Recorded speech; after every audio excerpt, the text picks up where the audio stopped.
రైతులు ఆరుగాలం శ్రమించి పంటలు సాగు చేసినా ఎప్పుడు నష్టం వాటిల్లుతుందో తెలియని పరిస్థితి. అందుకే ఎంతో అనుభవం ఉన్న అన్నదాతలు కూడా వ్యవసాయాన్ని వదులుకుంటున్నారు. పట్టుమని 18 ఏళ్లు నిండని ఆ విద్యార్థినులు ఆ కష్టాన్నే తెలుసుకునే ప్రయత్నం చేస్తున్నారు. రసాయనిక ఎరువులు వాడకుండా సహజ సిద్ధమైన ఎరువులను ఉపయోగించి కూరగాయలు, ఆకుకూరలతో పాటు వరి పంటను పండిస్తూ ఔరా అనిపిస్తున్నారు. ఇంతకీ వాళ్ళంతా ఎవరు? అదంతా ఎలా సాధ్యమైంది? ఈ స్టోరీలో చూద్దాం పదండి.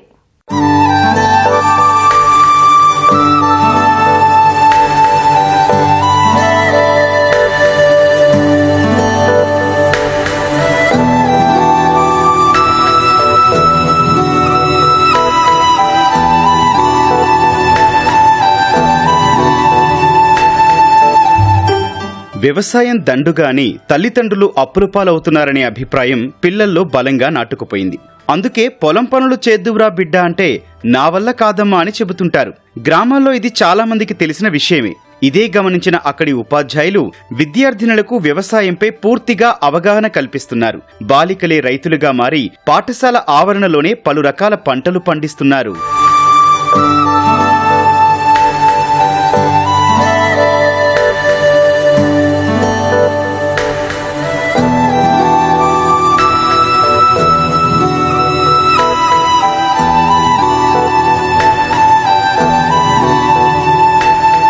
వ్యవసాయ పనులు చేస్తోన్న వీరంతా నిజామాబాద్ జిల్లా ఎడపల్లి బాలికల గురుకుల పాఠశాల విద్యార్థినులు. పక్కనే ఉన్న వసతి గృహంలో ఉంటూ చదువుకుంటున్నారు. పాఠశాలలోని ఖాళీ స్థలం సద్వినియోగం చేసుకుని ఉపాధ్యాయుల సహకారంతో కొన్ని సంవత్సరాలుగా ఆకుకూరలు, కూరగాయలు, ప్రస్తుతం వరి సాగు చేస్తున్నారు. అంతేకాదు ఫర్టిలైజర్స్ వాడకుండా సహజ సిద్ధమైన ఎరువులను ఉపయోగించి పంటలు పండిస్తూ ఆదర్శంగా నిలుస్తున్నారు.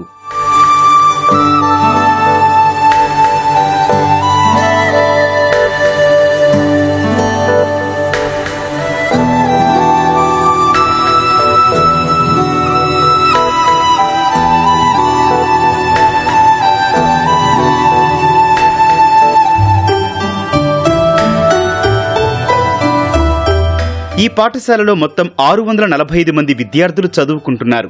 అందులో 9, 10 తరగతుల విద్యార్థినులతో పాటు ఇంటర్కు చెందిన 158 మంది బాలికలు రోజు గంటకు పైగా పొలం పనులు చేస్తున్నారు. కూరగాయల సాగు మంచి ఫలితాలివ్వడంతో ప్రస్తుతం అరెకరం పొలంలో వరి సాగును చేపట్టామని చెబుతున్నారు ఈ విద్యార్థినులు. కూల్ ఏరియా వచ్చేసి 5 to 6 ఎకర్స్ వరకు ఉంటుంది. అందులో మేము హాఫ్ ఎకర్లో, నేను 5th లో జాయిన్ అయినప్పుడు ఏం లేకుండా 6th లో ఇక్కడ మా ప్రిన్సిపల్ మేడం గారు సుహాసిని మేడం గారు అప్పటి నుంచి వెజిటేబుల్స్ పండించడం జరిగింది. ఈ ఇయర్ మాకు గంగాశంకర్ సార్ మాకు చెప్పడం ద్వారా, ప్రోత్సాహం చేయడం ద్వారా ఇయర్ వరి వేసుకున్నాము.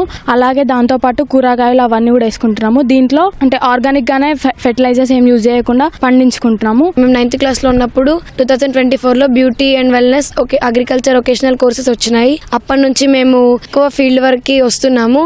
ఈ ఇయర్ మేము ఈ ఫస్ట్ వరి పంట వేసుకుంటున్నాము. మా దగ్గర ఉన్న అన్ని స్కూల్స్ కి ఈ వొకేషనల్ కోర్సెస్ అవన్నీ ఉన్నాయి. మా స్కూల్లో ఖాళీ ప్లేస్ ఉంది కాబట్టి మేము వాటిని ఇంకా ఎక్కువగా ప్రాక్టీస్ చేస్తున్నాము. అండ్ ఇంకా దీన్ని ప్రాక్టీస్ చేయడానికి గవర్నమెంట్ కూడా మాకు కావాల్సిన 2 lakh ఎక్విప్మెంట్ అంతా పంపించింది.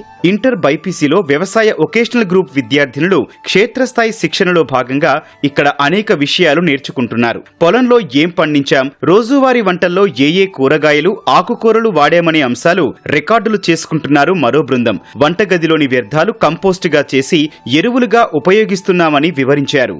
వంకాయ, టొమాటో, చిక్కుడుకాయ లాంటివి అన్ని పండించుకున్నాము. ఇప్పుడు మాత్రం సోరకాయ, కాకరకాయ, బీరకాయ లాంటి క్రీపర్స్ పండించుకుంటున్నాము. ఫర్టిలైజర్స్ యూజ్ చేయకుండా మాది మేమే కిచెన్ లో ఉన్న వేస్ట్ అన్ని డీకంపోజ్ చేసుకొని కాంపోస్ట్ లాగా వాడుకుంటున్నాము. వృధాగా పడిపోయిన ల్యాండ్ ని మేమే సద్వినియోగం చేసుకొని అవన్నీ పండించుకుంటున్నాము. ఆ పండిన పంటలన్నీ మేమే కిచెన్ లో వాడుకుంటున్నాము. మా పాఠశాలలో మేము పూల మొక్కలు, పండ్ల మొక్కలు అన్ని పెంచుకుంటున్నాము. జామకాయ చెట్లు, పొమగ్రానేట్ చెట్లు అన్ని పెట్టుకుంటున్నాము.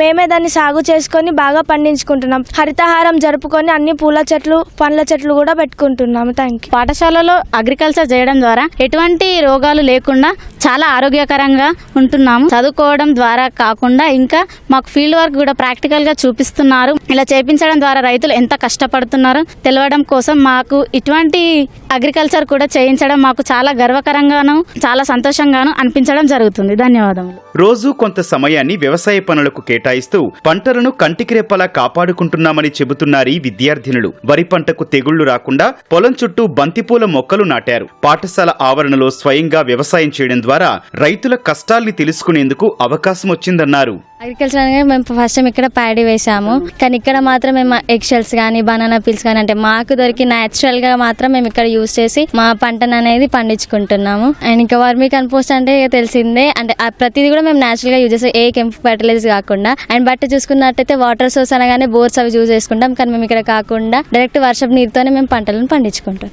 ఇక్కడ మాకు చదువుతో పాటు ఫీల్డ్ వర్క్ కూడా చేయిస్తారు. ఆ ఫీల్డ్ వర్క్ ద్వారా పంట పొలాలను పండించడం నేర్పిస్తారు. అటు చదువు కూడా చదువుకుంటాం, చదువుతో పాటు ఈ ఫీల్డ్ వర్క్ అంటే పొలాలు ఎట్లా పండించాలి, దానివల్ల ఉపయోగాలు ఏంటి, ఎట్లా చేస్తే ఏమవుతుంది, ఏది మన హెల్త్ కి మంచిది, అవన్నీ మేము తెలుసుకుంటాము. చేసినప్పుడు మాకు తెలుస్తుంది అంటే ఎవరి కష్టం ఏంటో. మేము ముందు పడేసే వాళ్ళం, అన్నం కొంచెం వేస్ట్ చేసే వాళ్ళం, అప్పుడు మాకు వాల్యూ తెలిసేది కాదు. మేము స్వయంగా పండిస్తున్నాం కాబట్టి ఒక్కొక్క గింజకి కూడా ఒక్కొక్క వాల్యూ తెలుస్తుంది మాకు. అంటే ఇప్పుడు పడేయాలనుకున్న అమ్మో మేము పండిస్తున్నాం, మాకు దాని కష్టం తెలుస్తుంది కాబట్టి మేము పడేయలేకపోతాం. విద్యార్థినులు ఎంతో ఆసక్తిగా సేంద్రియ పద్ధతిలో వ్యవసాయం చేస్తున్నారని చెబుతున్నారు ఉపాధ్యాయులు. పాఠ్యాంశాల్లోని విషయాలని ప్రయోగాత్మకంగా తెలుసుకుంటున్నారని, ఈ కార్యక్రమం భవిష్యత్తులో వచ్చే కొత్త విద్యార్థులకు మరింత ఉపయోగపడుతుందని వివరించారు. ఖాళీగా ఉన్న స్థలాన్ని వదిలేయకుండా ఎక్కడ ఖాళీగా ఉంటే అక్కడ కూరగాయల పెంపకము, పండ్ల పెంపకము, పూల మొక్కల పెంపకం, అలాగే వరి సాగు చేస్తూ ఉన్నాము. అది సేంద్రియ పద్ధతి ద్వారా. బయట రైతులు ఏ విధంగా కష్టపడుతున్నారనేది,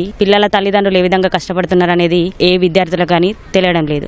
అదే ఇక్కడ ప్రాక్టికల్ గా వాళ్ళకి చూపించడం ద్వారా తినే ఆహార పదార్థాన్ని వ్యర్థం చేయకుండా ఉంటారని చెప్పేసి మేము ఈ కార్యక్రమాన్ని మొదలు పెట్టడం జరిగింది. ఇంకొంత ఉత్సాహాన్ని ఇస్తూ మాకు సెంట్రల్ గవర్నమెంట్ కొంత ఎక్విప్మెంట్ ని మాకు ఇవ్వడం జరిగింది. మేము స్వయంగా అగ్రికల్చర్ ల్యాబ్ ని కూడా మేము పెట్టుకోవడం జరిగింది. ఈ స్థలం లోపల మేము సాగు చేసినటువంటి ధాన్యాన్ని అంతా కూడా పిల్లలు వాళ్ళే ఏ విధంగా ఎన్ని రోజులకు మొక్క మొలుస్తుంది, ఏ విధంగా అది పెరుగుతుంది, ఎన్ని రోజులకు అది క్రాప్ వస్తుందని చెప్పేసి మొత్తం కూడా మాకు సోషల్ స్టడీస్ లో కూడా మాకు అగ్రికల్చర్ అనేటువంటి యొక్క చాప్టర్స్ ఉన్నాయి 9th 10th లోపల.